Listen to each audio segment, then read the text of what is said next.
coming today to the IGERT program on ocean change winter seminar or speaker series. Our guest speaker today is Jack Kittinger, Dr. Jack Kittinger. He's the Director of Conservation International Hawaii. And as a bit of background, Dr. Kittinger is a human geographer and coastal ecologist with broad interest, understanding, and advancing solutions to complex problems that face society and the ocean environment. His current research focuses on linking ecosystem services and food security to community well-being, collaborative planning, and resource co-management, and social resilience and vulnerability to environmental and social change. Jack works primarily in Hawaii, Pacific Islands, and the Asia-Pacific region. He received his PhD from the Department of Geography at the University of Hawaii and his MS in Marine Science and Environmental Studies from the University of San Diego. So, please welcome Jack Kittinger.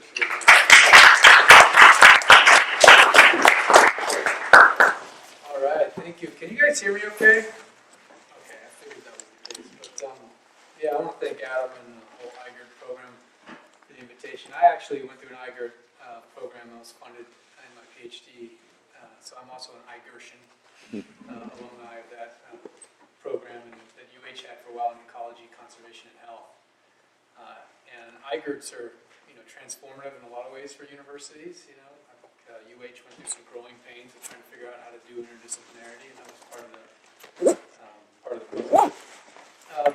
When Adam invited me, he sent me this very nice note saying that the theme of these was to explore ocean change through a multidisciplinary social ecological systems perspective. And I keyed right in on that, but the part that I really keyed in was he wanted me to get into real world problem solving and thinking. So that's what I'm going to kind of talk to you about today. And I want to get into the idea, and that's where the title came from, of, at least from my perspective, how interdisciplinarity has been useful to me in my, I guess, still young career. And so I'm going to apologize up front for this being a little bit navel-gazing, but I'm going to partially share my own personal stories away just to tell my own reflections on my background and how it's been useful to me. And so I want to start right up front with the idea of why I do this work. And for me, that's an intensely personal thing. I suspect that for many of you that are students, and raise your hand if you're a student in the program, okay, that you also have deeply personal reasons for pursuing your graduate careers. And for me, it relates primarily to my upbringing. And this is not me, this is my little baby brother, who, that was him at peak cuteness. He's gone downhill from this, but we had the really kind of incredibly aquatic upbringing. I grew up in the Outer Banks of North Carolina. Yeah? Woo! Yeah! Oh, yes! So, we were running around the Outer Banks, fishing, diving, surfing, all the kinds of things that you can do, and there's just no other place like it. I mean, it's just amazing, and I feel like I had this charmed childhood because of what it was, and that was just very natural to us. So part of the reason that I work in marine conservation is because of this, because of the way I grew up, and the reason that I pursued the graduate career was because of this upbringing, because of this woman, my grandmother, who was intensely influential and very important in my life. And when I was young, she took us all to Galapagos. And at that point, I had kind of strayed from the path, so to speak. I'd gotten disinterested in marine science again and had gone off to try to make some money because I was so broke I couldn't handle it anymore. And I got in the water there, and there's no place like that on Earth. And through that week and a half that we spent there, I made up my mind to go back because I felt like I had to get back to my passion, what I cared about. And now it's all about these two kids. These are my boys, and having them have the same kind of upbringing, the same kind of respect for and appreciation for the marine environment. And by all means, it looks like they're having fun doing that. I mean, there they are having a good time on the beach, and I think constantly about what kind of legacy that we will all leave for them, and that's where my work goes. So, I've never started a talk like this where I talk about why I do the work that I do, but that's so important to my career that I figured I would share that because I have had conversations about that. These are the conversations that you have with your fellow grad students, with your fellow colleagues that are often the most enriching ones, So with that as the basis, the talk is really a play with 3 acts. And I'm going to focus on 3 different solutions to 3 kind of issues and talk in these kind of vignettes about the role of interdisciplinarity, at least in my own personal experience, as they apply to these real-world issues. So the first part of the talk focuses on increasing capacity for effective co-management. And most folks understand co-management to be some kind of shared decision-making authority between resource users and usually governmental agencies. And that kind of shared decision-making authority takes several different forms. In Hawaii, traditionally, communities had tenure rights over their marine resources. And as a result of history, those tenure rights have been eroded. But there's been a resurgence along with the kind of Polynesian cultural revitalization that started in the 1970s with the voyaging canoes of the Polynesian Voyaging Society and the occupation of Kaho'olawe by Native Hawaiians, which really sparked a kind of cultural revitalization across the Pacific. And that, in the marine resource management realm is spawned a renewed interest in and enthusiasm for reestablishing marine tenure rights. And Bob Johannes famously wrote about the demise of this system, and then 30 years later wrote a follow-up article about its revitalization. And that was in part spurred by Native Hawaiians who were actively kind of re-establishing and revitalizing their culture. And in Hawaii, there's been a big problem in terms of implementation of co-management. I like to say that co-management comes in second in the quote-unquote first world, because it's very difficult for the resource management agencies in our Western legal system, which is overlaid on a Polynesian legal system, to pursue joint decision-making and authority in practical terms under the policy regimes that we have. This is a map of the proliferation of community-based stewardship initiatives across Hawaii. You don't really need to read the text, but the point is that the dots that are green are communities that have been successful in establishing a legally recognized co-management regime. The communities that are yellow dots have tried but failed, and the ones that are red have initiated proceedings to do it but haven't gotten on there.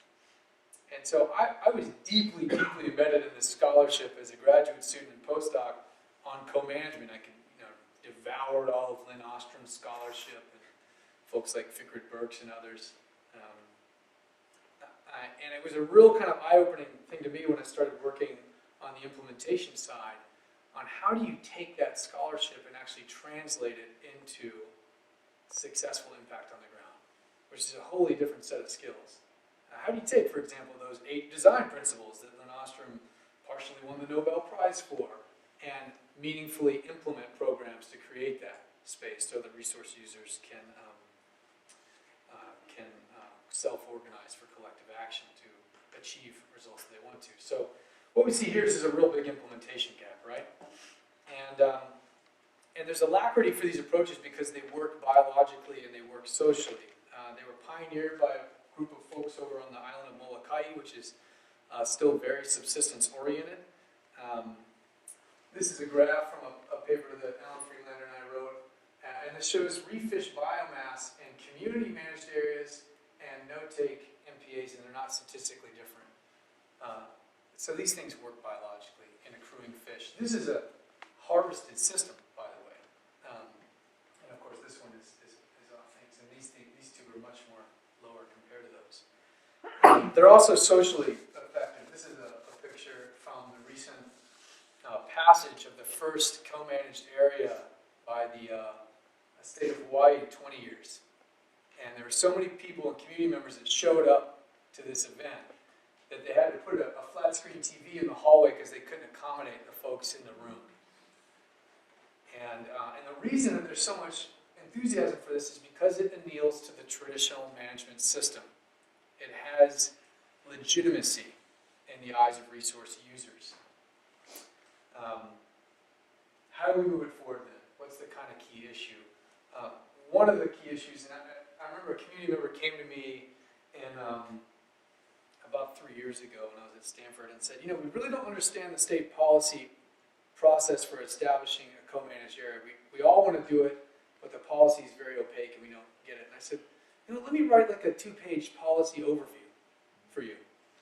It took 6 months and 2 attorneys to put this together. You're not supposed to read the text again, but there's 11 steps. If a community gets to step 4 and it gets rejected, it goes back to 1, and so on and so forth. Anna, that shot that I just showed you, this is after 8 years. 8 years it took this community to establish the thing, and a lot of it's because they're going through these processes, and it takes an incredible amount of resources to do that. So the way I view this is kind of a co-management ladder, right? On one hand, you have resource management that's totally government management, totally top-down managed, and there's lots of examples of that. On the other end of the spectrum, you think of a system that's completely managed by user groups, and you can think of these different steps in between where the government is consultative, or maybe they're in a full cooperative thing. The way we view it is that, as a nonprofit, our kind of one of our core functions in this space is to help build capacity. Capacity is multidimensional, and it's critical to recognize that it's not just user groups that require capacity, but also the state. So we've actually co-funded positions in state government to help move this forward. We never had a co-management lead for the State Department of Land and Natural Resources. Now we do. So it's really a two-way street. What we're trying to do is think of solutions that really live in this space, right? One of the drivers for this is that over the past century, reef resources in Hawaii have declined precipitously, and that resource depletion is leading to increased conflict among community members. And we see this all over the archipelago, and this is happening globally, by the way. This is not unique to Hawaii. In fact, I think Bob Pomeroy has this great paper on marine policy about fish wars in Southeast Asia. And just 2 months ago, for example, 4 fishermen from the island of Oahu went to the island of Molokai and were diving on the reefs there. And when they came up with their catch, there were 4 other fishermen from Molokai who had taken over their boat. And it said, you guys, you ran out of fish because you didn't manage your resource. We rely on this. And a huge scuffle broke out, and the Molokai fishermen got arrested. And the next day, there was a headline in the Molokai Dispatch about how they were heroes to the community, right? Because of protecting their own resources. We expect this to actually amplify as folks move around the island. So if that's the kind of drivers here, depletion and conflict, and this is a very kind of course level theory of how this works from a planning perspective, what the response has been at the community level is that we got to get organized. We've got to get organized to manage our own resources, because nobody else is going to do it for us. The state doesn't have the capacity. We've got to do it. This is where a lot of communities that are those red dots are. They are in this process. They are trying to get everyone on board into a common frame, and then to agree on what the principal problems are and what to do about it. And then the next step is, of course, to take action to implement it. NGOs play a big role in these 3 steps in a number of ways. Funding for meetings, technical expertise on planning, bringing folks to the reef to dive and assess the resource, a number of different ways. And so when I think about that as an interdisciplinary person, a lot of these things, I didn't get any graduate training in it whatsoever. And I remember going to a community meeting where a community leader said, Jack, how do we get the fishermen to the table? We've got this family, this family, this family, but we can't get those folks to the table. I said, I have no idea really how to do that. And so I went to a friend of mine who works in a nonprofit, who's just a fantastic leader in his own right. And he said, Jack, I've been reading all this marine resource management literature for a decade. And what I've decided is what we really do is community organizing. And he goes, so I've been reading all the wrong things. And he slides a book across the table to me. He says, read this. This will help you. And the book was Saul Alinsky's Rules for Radicals. Have anybody ever heard of that? Zach's not, because he's a humanities major. Rules for Radicals is written by Saul Alinsky, who is a labor rights person. And the Obama campaign famously used Rules for Radicals to bring out the grassroots vote for Obama. Now the Tea Party is using it. So something that works for the Tea Party and Obama's people work, yeah, it really does work, no matter what your kind of position on things is. So we've been trying to put some of those ideas to work, including through participatory assessments and planning. And it's the only method slide. I'll show the entire thing, but I do want to show some science of how we work with communities to assess their resource, to help them self-organize for collective action around resources, to hopefully eventually turn those red dots green. We do all this method to kind of assess how resource use plays out at the community level and the kind of multi-dimensional values that these fisheries provide to communities as a way to not only catalyze baselines for their planning efforts, but to bring resource users into a common frame for planning. And working together with communities, we designed this approach where we actually work with community fishers. They spend time on the ground noting when fishers go into the fishery, what gear type, habitat that they access, and then when folks come out, they're intercepted. Sometimes they run away, a lot of times they don't. It's community fishers that actually do the surveying themselves, so this is a process of building a peer-to-peer network as much as it is a process of developing data. And it's a way to assess these fisheries that are traditionally very data poor. Coastal fisheries around the world are data poor, but in the Pacific Islands and Hawaii included, these are usually very data poor fisheries. So here's some data that comes out of these efforts. These are different gear types and the catch in thousands of kilometers. And what we're comparing here is a creel survey, which is an angler survey, with the official state statistics for the Division of Aquatic Resources, or DAR. And what you can see here is that we're picking up a lot more effort for certain gear types that the state doesn't get because their data collection activities are different. And we're also collecting a lot more actual catch. So here's Kiholo Bay. This is a small community where we've deployed this. We've done it in several places, but I'm going to share data from Kiholo. And this is the commercial reporting block for the state. We calculated out with this method that there's about 7,300 kilograms of fish that are coming out of this little tiny bay. That's more fish than is reported for the entire reporting block, even though that area is 78 times larger. The state statistics are what the agency uses to make all of its fishery management planning decisions.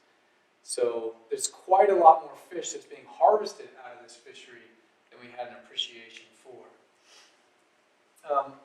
We've done a comprehensive kind of ecological assessment, so there's a lot of ecologists, including Alan Friedlander, who's on our team.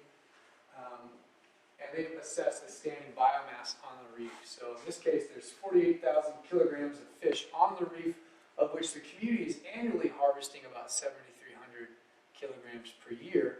And you can see that how you get from the standing biomass to the harvested biomass is through these different gear types, right? The harvested biomass differs in terms of its trophic composition from the standing biomass. And part of that's an artifact of the sampling design. For example, apex predators in these systems are very mobile. So you do a bunch of dives and a bunch of transects, and those big predatory jacks that come through reefs and kind of are very mobile, you're not going to get a lot of those in a transect-based survey method unless you've really got a protected system. But preferentially, people are getting them with line-based gears quite a bit more. And then we can actually see what's happening to the catch after it's harvested, and that's the fish flow part of this. And this is a lot of research that I've been doing over the past years, is to understand the fish flow, which is what happens to it post-landings, and what happens to the fish after people kind of land. And you can see a lot of the fish in these systems is kept or given away. Most of it's for home consumption, directly by the fisher, or it's given away as part of cultural exchange, part of cultural practice, which is prevalent in Hawaii and the rest of the Pacific Islands. It maintains social kinship ties, and it's an important part of the culture. Now, we can map this, and this is an example of what it looks like. Here's the fishery at Kiholo, and this is where the fish goes. And I just love this map because the first time we did it, it shows several different things. The first is it shows kind of the seafood miles. 90% of the seafood stays in a 45-kilometer radius, so most of it stays at home. It also shows how the reef feeds the community. And that's the number one thing that the Hui Aloha Kiholo, the folks that take care of this place, are interested in perpetuating in the future. And then the last thing is it actually defines the community for planning, because as we all know, one of the biggest challenges in natural resource management, no matter if it's forest, water, or fisheries, is getting a set of disparate resource users into a common frame to achieve collective ends towards sustainability. This shows where the fishery, the folks that interact with the fishery reside. In essence, it's a social network for the fishery, right? So, we're also able to put some values on these things. The fish that comes out of this in market prices is about $80,000 worth of fish per year. I love this one, over 30,000 meals per year the fishery produces. And about a fifth of those meals go directly towards cultural events. So these are some of the indicators of the diverse value of the fisheries. The amount of work that this took to develop this for a set of communities, actually 3 communities, was prodigious. Ecologists diving on the reefs, social scientists analyzing social survey data, and community folks working on the ground to survey fishermen on a weekly basis. On the ground, all times of the day. It's intensive. One of the biggest challenges we thought was, how do we take a method that is really gaining a lot of traction and scale it so that we can serve more communities? And so we started working with a technology company. We've been calling this our TEK plus Tech project, or Tech plus Tech. They've in essence put the entire thing on a waterproof tablet, and I brought one because I just think they're so cool. And here it is, and the entire system is on here. And what we've done is actually take these survey methods, put the survey in a cloud-based platform, and instead of every 6 months analyzing the data that comes out of the thing, it's actually on here in real time. And the communities that we're piloting this are actually going to use this now to directly feed back to fishermen. So when they do their surveys, they'll say, look, here's the catch for last week. And oh, by the way, 5 of you guys, you fished by yourselves, but you all hit the same spot. So why not let them rest this time? Or you all been harvesting this one species, why not let that rest? It's going to be used as an active management tool rather than just a monitoring tool. And that's going to be exciting. We're real jazzed up about that. We think we actually can do this in maybe 12 communities or 20 communities in the future rather than 3 or 4.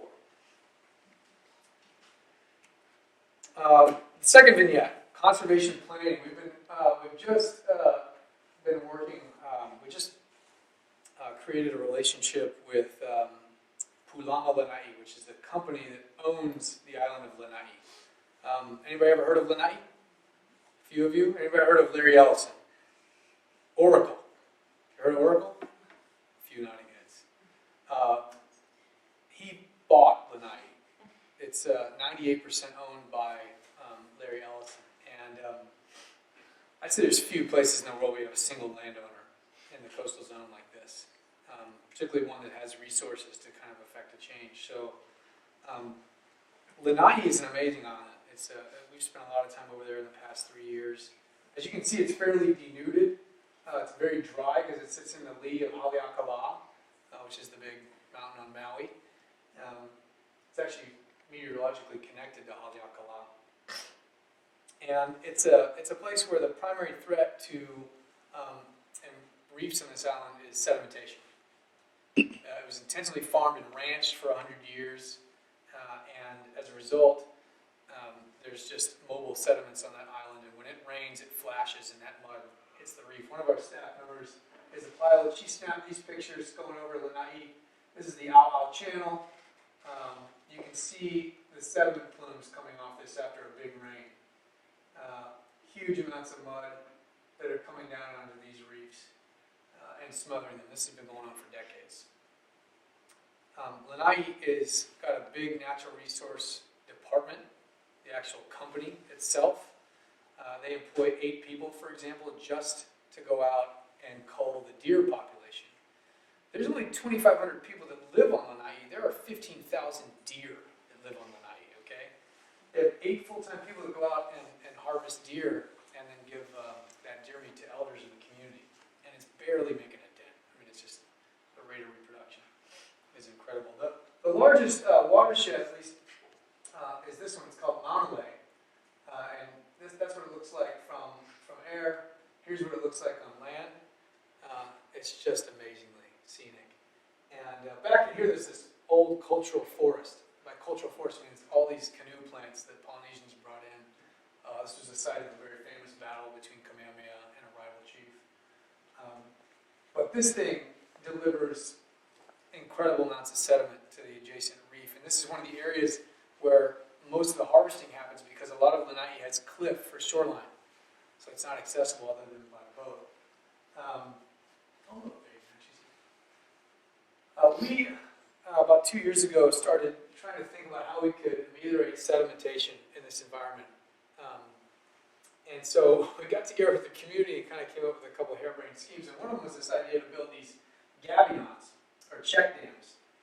And here's what they look like. This is invasive kiave. Kiave was brought in to feed cattle. They grow these beans. They're really nasty plants with huge thorns in them. But we built these kiave gabions across a stream bed near Monolith to see if we could catch dirt with these things. First time we built them, the first flood just blew them out. And we started staking them better and just kind of through experimenting, found that we could actually do a pretty good job of keeping the mud on the island. And we ran over to UH and we found like some oceanographers who are willing to work with us on the project, and some folks who focus on land-based pollution. And we put these up in one winter, and we found out that actually kept 20 tons of dirt on the land as a result of these things. We thought, wow, it's a pretty homegrown kind of way, just a couple people with chainsaws and some stakes. Imagine if we could take that to scale, because the idea of this simple pilot was very simple. It was to figure out how much sediment was in effect being delivered to the marine environment, and then we tasked the oceanographers that we worked with, can we figure out what the natural removal rate is? Because if the removal rate is here, and the input rate is here, we're obviously just killing the reef. But if we can figure out how to drop the input to below the removal rate, then the reef's in a healing state. And that sounds very simple to do. It's actually very complex, of course. And what we do is create a pilot project to do that. These are the gabions here. This is a control stream. What we found through this is actually the removal rate is highly tied to tidal energy, wind energy, and wave disturbance rates. And that can vary on the order of a kilometer or so in an environment like this. So what you do here in this stream may put this area into a healing state, but may not be effective over here because of the oceanography of it. We're now deploying this at scale together with Ellison's company. They stand poised to make some significant investments in terrestrial restoration, and they want to know how to make that have downstream impact. So we're using this pilot and our work with the Pacific Islands Ocean Observing System and these incredible oceanographers to try to understand how we can develop a management plan and terrestrial restoration plan for the entire islands. Okay, how am I doing on time? Pretty good. I have to say a word about fish ponds because Jillian's in the audience, and Jillian is going to be doing some work with us on fish ponds. I didn't want to cover fish ponds in the talk. It's just one slide because it's pretty esoteric. Indigenous aquaculture doesn't exist in a ton of geographies. I don't know how interested people would be in this, but these are amazing systems. When James Cook arrived, there were over 400 of these systems in the Hawaiian Islands. They're kind of unrivaled in Polynesia. And as late as the 1950s, these systems were producing fish for the commercial seafood markets on Oahu. And now there's almost no kind of commercial activity. And so we're going to be working on a number of things. We've created a streamlined permitting process that Jillian's going to help work on a how-to guidebook to serve community practitioners in this space, so we can actually return these systems to productive capacity for community food security in the islands.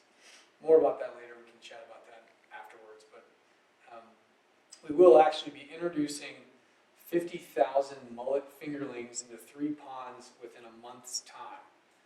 And that's going to be the first time that large-scale production feasibility has been tested in these systems in many decades. It's pretty exciting.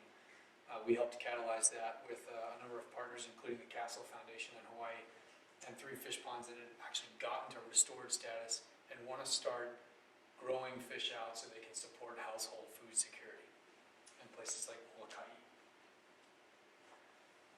Okay, the last thing is our work on market-based approaches. And like these other approaches, the interesting transition, at least for me, has been how do you understand the system and where do you make meaningful interventions solutions to create and produce outputs. And I spent a lot of time in graduate school, my postdocs, trying to understand the ecology of a fishery system and then the harvesting pressure on it, without giving really much thought to what happens to the fish after it's harvested, other than maybe that it's consumed at the household level. And there's been this big surge in the conservation nonprofit sector over the past decade to understand value and supply chains for fisheries.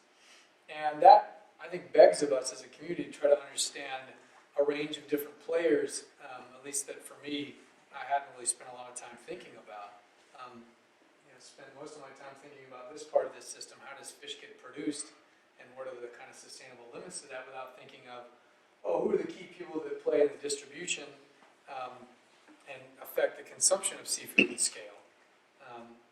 And that's a whole different set of players and a whole different kind of human ecosystem, if you want to call it that, to grapple with.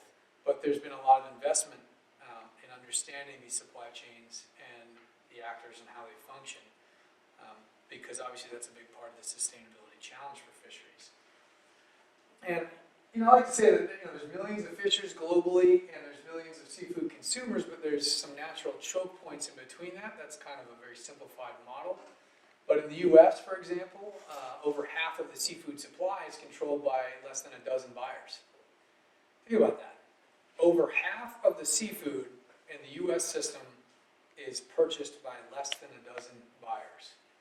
And so there's been a lot of work to try to get those folks to make commitments to sustainable seafood, because they have a downstream effect on the producers and they mediate what's available to the consumer, right?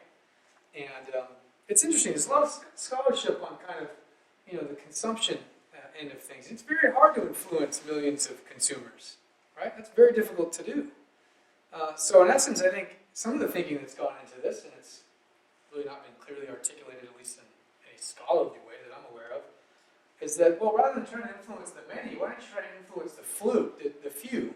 And then when someone walks into the local retailer, their choice set's constrained before they walk in the door.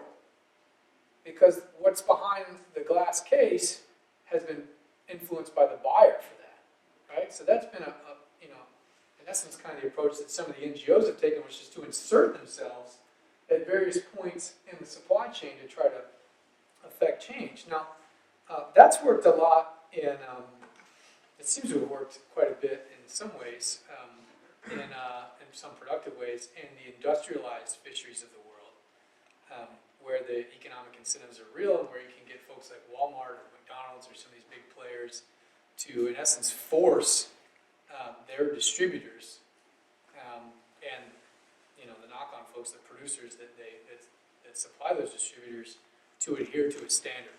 And MSC standards usually it's the industry kind of global standard. And I think that the interesting thing about that model is that it really, the cost of that, if you can convince a Walmart to adhere to a standard, they push the cost of that down to the industry. And industry will often pay for that because they want to keep that client, because they buy a ton of seafood. When I think about this in an artisanal fishery, if you want to call it that, or a small-scale fishery, the economics are so different of those fisheries. And the question is really, how do you take that approach and adapt it in a way that is beneficial to livelihoods? And that's a whole different set of kind of conditions to play in. And in essence, I think what we're trying to the way I kind of think about it is that we're really looking at trying to transition some of the small-scale fisheries from high-volume, low-value fisheries to, in essence, low-volume, high-value fisheries, so that you can actually reduce the pressure on the stock while increasing the value and benefit to the fishermen. That sounds great. It's hard to do, right? So the question becomes, how do you create an intervention that works for fishermen and actually produces a sustainable outcome for the environment as well? And so the solution set that we've kind of focused on is first by working on the consumption side in our local food market. And the way that we're going to elbow our way into this is through traceability. Who's been to Hawaii before? How many of you have had poke before?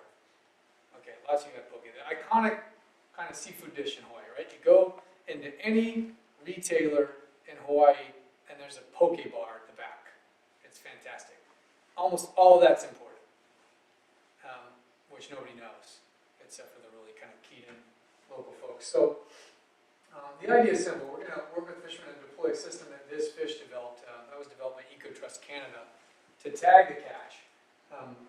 Working with a set of producers, and then basically creating a chain of custody certification for the fish, so that when you do walk into the Whole Foods or the fish market or even the restaurant, that you can actually get information about the fish.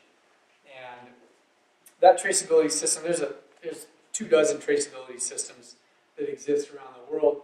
Most of them are not very consumer facing. You can't influence consumers with a barcode. You have to influence them with a story. So here's an example of a menu. We had an event recently where you pair a QR code on the catch. You can see here's a little QR code on a sushi roll as an example. And then people get this whole host of information about who's harvesting their seafood, how it's being harvested, where it's coming from, and what it is. And when a consumer walks into one of our restaurant partners, they'll scan that code and they'll be able to bring up information on the catch, who harvested it, how it was harvested, and so on.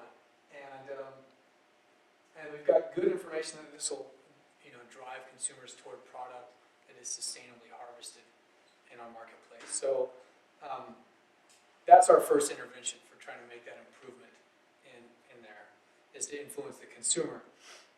And then from there, we're looking at developing a fisheries improvement project model that really works for fishermen. That's really a socially oriented or people-centered approach to it. So adapting this FIP model to address the unique aspects of small-scale fisheries. And part of that involves enabling access for small-scale fishers to meet the commitments that a lot of retailers are having in this space, because that's very difficult in its current way it's currently developed. Fisheries improvement projects are usually very expensive. So there's absolutely kind of a business and finance dimension to this. And again, this is not something I've been trained in at all. But we've sought out partners and brought expertise onto our team to try to develop models for this to work for small-scale fisheries. We're actually kind of borrowing models from microfinance for this. And the idea is that we're going to be deploying this spring, is that through traceability, we're going to have some kind of value capture that feeds into a special fund that will then drive not only the traceability system, but the improvements. And the idea is to create a price premium for fisheries that participate, fishermen that do participate in that system. They'll sign up a sustainability pledge and create a kind of sustainable finance loop that will drive those improvements. So, the theory for this, the theory of change for this is, here's our current state. A lot of companies are requiring these certifications. There's a big reliance on imports in our particular geography, and there's no transparency currently in the seafood market. You're not supposed to read all this, but the idea is that we spent 9 months trying to educate ourselves about how this system would work. And I was very skeptical at the outset that we could adapt that approach from a highly industrialized commercial fishery context to one that actually worked for small-scale fisheries. And I now feel confident that looking at some of the microfinance models from things that aren't fishy at all, that it could potentially work for small-scale fisheries, not only in our geography, but CI-wide. And so we're actually spinning this up in 6 different CI geographies. We're pretty excited about that. Okay, so those are my little vignettes. And by those, it's not meant to kind of be some kind of, commercial for the work that we do in my program, but just to be illustrative of the way that we've approached these challenges in our geography. And I hope it's been helpful in that regard. And I hope also one of the key things that's come through is that whether it's coastal oceanography or microfinance, no graduate program prepares you for all the kind of skills that you might need to engage in marine conservation. In essence, the most valuable thing that I learned as a graduate student was how to learn. It wasn't my specific skill set or things like that. I've been in my job as a nonprofit director for about a year now, and I'm starting to figure out what that job is. It's a complex job, but one that I find incredibly invigorating. And I've boiled down my goals now to as kind of a set of 3 specific things that I try to do. And the first thing I try to do is hire the best people. And by best, I mean that these are folks that are driven and passionate and care deeply about these issues, because that's what motivates me and that's what motivates everyone in our staff. And the people that work in our program, I would be doing this work, almost for free, like if they could, because they care about it, right? These are people that fit deeply with our organizational culture, right? That's the most important thing. And everyone needs to be able to interact in multiple spheres effectively. And I think that, again, that's beyond interdisciplinarity. That is being able to go into a community and work with those folks productively. It's going and sitting with the head of a particular agency and helping them solve a problem. It's meeting with a funder and explaining what we do and why we think it works and the impact that we think we're going to have.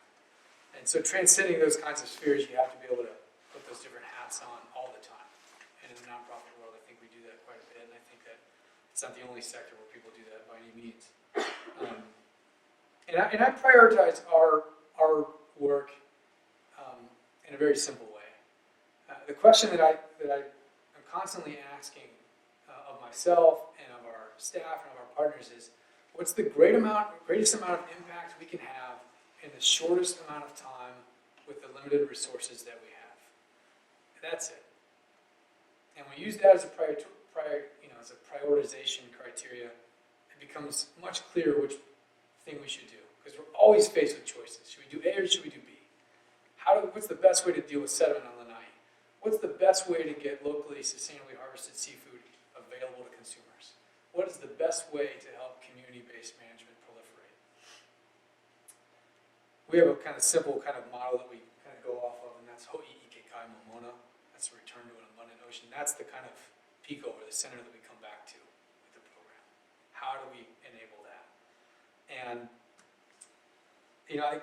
I guess to kind of wrap up, when I was in grad school and in my postdoc, I got increasingly frustrated with what I think is an overabundance of enthusiasm for further defining the problems in marine science. And it just, to this day, it's mind-blowing to me that someone can get a paper published that says sharks are on the decline. I think we've known that for a while. Not that that's not an important message to hear, but I think, it's what's lacking. And I think the best papers, and I still rely heavily on scholarship for our program, heavily. But the best papers are the ones that are papers, even if they're failures, that we've tested this solution. We went out, we implemented this thing. Guess what? It was a horrible failure, but we learned something. Or, hey, we tried this and it worked. And here's why we think it worked. We're not sure. We have an N of 2. We only did it 2 places because it costs this much money. But that's the kind of scholarship that is tremendously valuable. And in the health fields, they call that translational research, right? And people that work in health are trying to improve health. So whether it's a drug that's in a lab or a way to keep kids from smoking cigarettes, the point is to cure the disease or reduce the usage of that particular drug or whatever it is, right? And that's taking it from the bench into the implementation. That's where I think marine conservation science needs to be. And there's lots of people that are doing it, but there's still too much kind of further defining the problem. I got increasingly frustrated by that when I was in my career doing research, because I felt like I was doing a lot of this, trying to understand the problem, observe it, and define it, without getting into this. And this is really where I wanted to live. Let's come with an idea to solve it. Let's try it out somewhere and test it. And if it works, guess what? Let's try to amplify it. And we have 5 graduate students that are funded fully by my program to help us on this part of it, right? And they actually work hand in glove with us to figure out whether or not the interventions that we're deploying work. In essence, everything that I do in our conservation program is a hypothesis. And it's not just based on a hunch, like we think it'll work. We're really, again, drawing on the scholarship. But we just don't know if it's going to work under our conditions or in our geography. So, it's been a transition for me, I think, about thinking about the intended impact. And being explicit about the theory of change for each of our programs to achieve that. But these are the critical building blocks, I think, for a conservation program that really relies heavily on a science of solutions that needs to be deployed and developed. And I work, really closely with a number of academic folks and folks in philanthropy and other NGOs to try to get through that.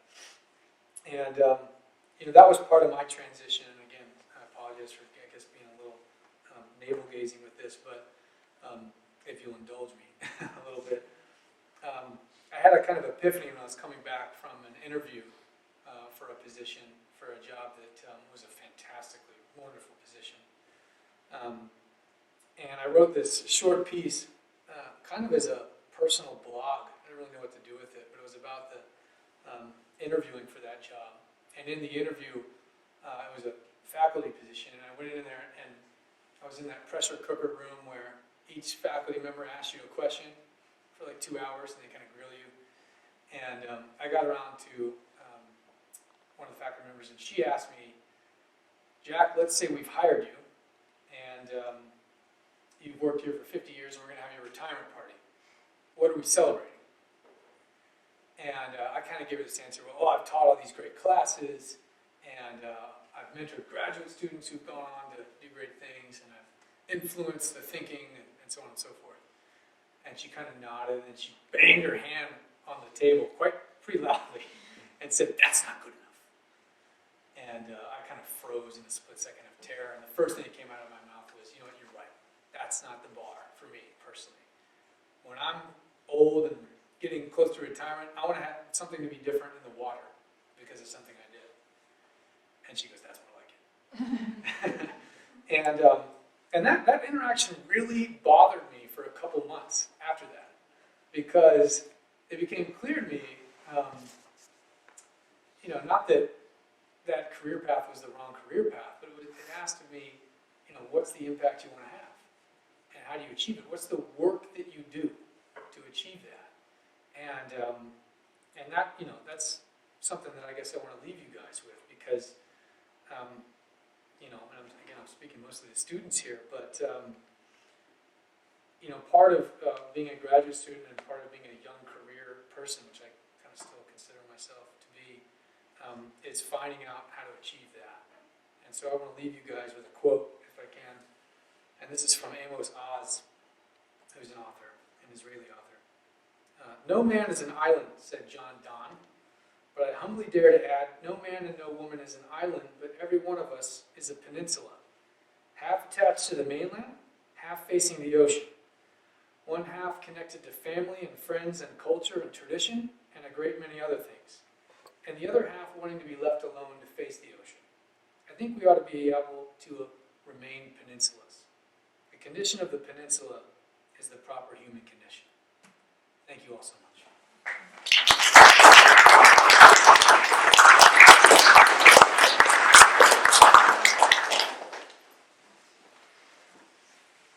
Yes. Okay, so regarding your catch reconstruction work and assessing standing biomass, of course, it's awesome and great work, and you said it took a huge collaboration and a lot of effort. But Hawaii is a really special place and it has more resources than these situations in other places. Do you think the bottom line for doing that kind of thing in other places is just having the resources to do this huge collaboration, or do you have any lessons that you learned about doing this in other places? There's always unexpected lessons from any work in conservation. I think one of the things that we went into the project, we being us, the community, the state agency that's part of it, and our university partners, with the idea that we were going to get a lot of great information that would then form the backbone for the community management plan that the community wanted to advance into the co-management system of the state. What we found out that through the course of the research that actually was a process of building community. That all of these fishermen that came from all around that island, I showed you that map, none of them really interacted with one another. And just by starting those conversations, they started to form a network. And so it was really a trust-building exercise. The other thing that happened that was totally unexpected is that as a result of the survey, folks that were coming in and smashing the resource and booking out and selling it stopped. So it became soft enforcement in a way. And it probably just displaced those folks to other geographies because now there's eyes in the water. And we wrote that up, actually. It's going to come out in PLOS 1 in a couple weeks. And, that's all anecdotal. But the guy that I showed in the slide, Bart, who's down there 3 times a week doing those surveys, he's now kind of been established as the konahiki for that place, or the kind of traditional manager for that place. And there's a lot more trust in the community and a lot more kind of, I guess, appreciation for the complexity of building a social network for that management initiative. I think in the beginning we were all a little bit naive about how long that would take.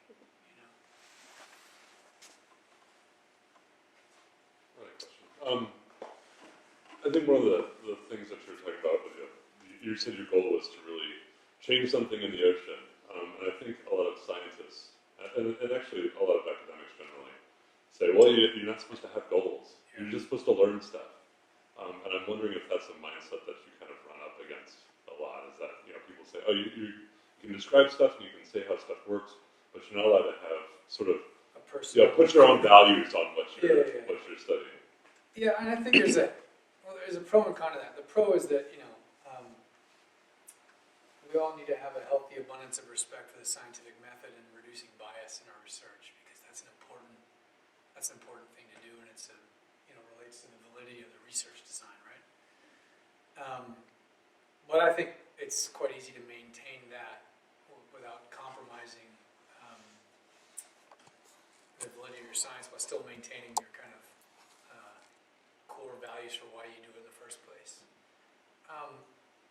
I work with folks in all kinds of different realms, and so I see a lot of similar interests and values that those folks share. And some folks, whether it's academia or anything, may not feel like it's their role to make a change in the ocean, and that's fine. It's a personal decision, right? I mean, that's why I try to share a very personal story, because that's why I do the work that I do. So, and I'm not sure if I totally answered that, but that's never been a barrier to any of the work that I've done. The folks that I've worked with are enthusiastic about the science and the potential impact that it's going to have. So, I guess there's kind of a debate about that, but I think in practical terms, people hooey up and get together to kind of become part of a change initiative of some kind, and that's attracted partners more often than it's repelled them.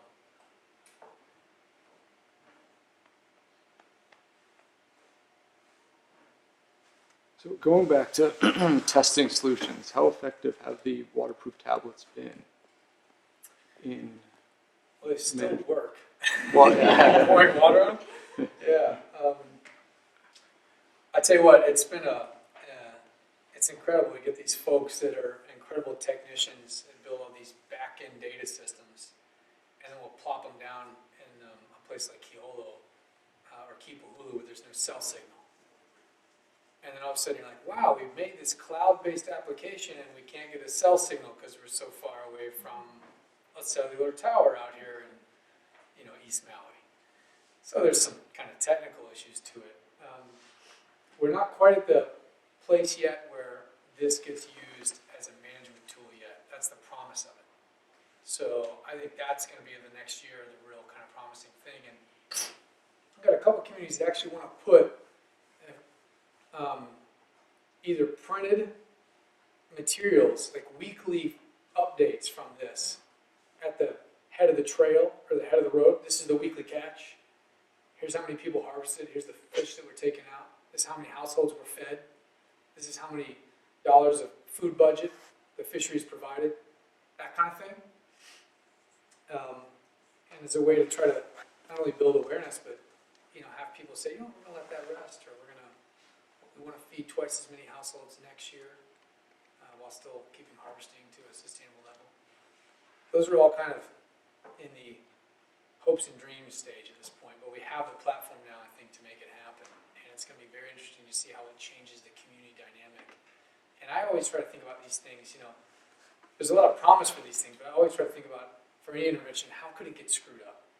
How could it have an unintended impact? And we really do, in that prototyping phase, meaningfully do that. What could go wrong with this? Well, somebody else could hack it in, could hack in there and steal all of our IP. Or, you just try to think of how it could go wrong, right? And that helps you kind of design it in a way that's going to have more positive than negative impacts. Can never predict totally what's going to happen. Yeah. Hi there. Thanks for a great talk.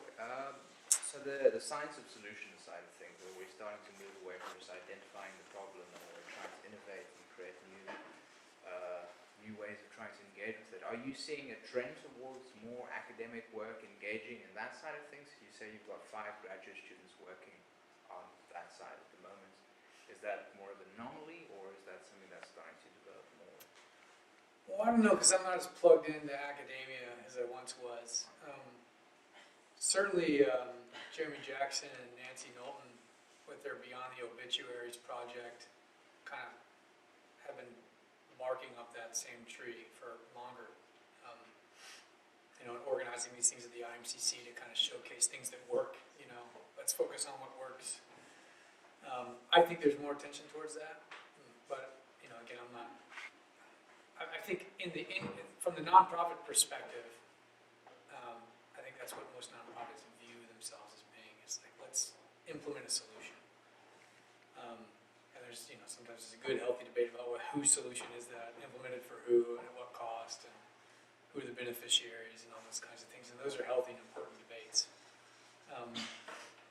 But at the end of the day, we have to kind of, I guess we have to be deliberate about, I think we need to be more deliberate with graduate training about building that into the curriculum. And I like to think of our programs that we involve graduate students as that we're kind of like the client for the graduate student. What we get out of it is a kind of meaningful third-party evaluation of something that we're doing by an independent scholar working outside of our organization to test something or reflect on a program that we're doing and evaluate it or generate new knowledge that we really need for something. What they get is access to this whole network of folks, and they're working alongside us and community partners, often in state resource and federal resource management agencies, other nonprofits, foundations. So their work gets funneled directly into an implementation pathway. And so the uptake is there before the project starts. It's not, we're going to study this thing we're interested in and then publish a paper and get people's attention and maybe it'll get picked up and it'll influence behavior. That's at the outset. That's designed into their graduate thesis at the beginning. And that's been tremendously productive. And then of course what happens is those folks make themselves absolutely indispensable to our program. So when we start to get close to graduation, we start to freak out about how can we find funding for them, because they do so much with us that we can't imagine not having them, And so, so in essence, they've kind of laid the groundwork for their careers, and all of them get hired.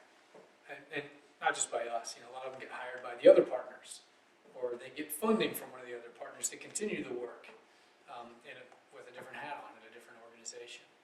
And so I think it's tremendously advantageous from an employment side too.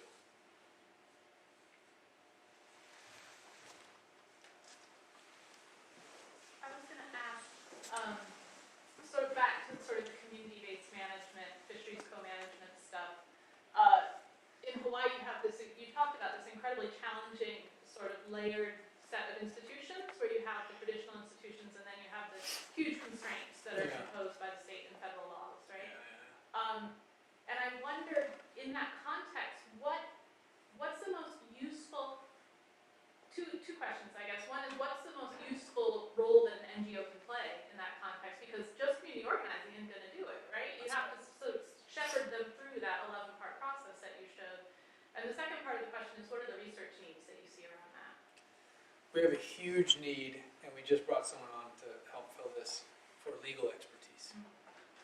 A massive need, because a lot of what the agencies do are constrained by the AG, the Attorney General, giving them boundaries to work within.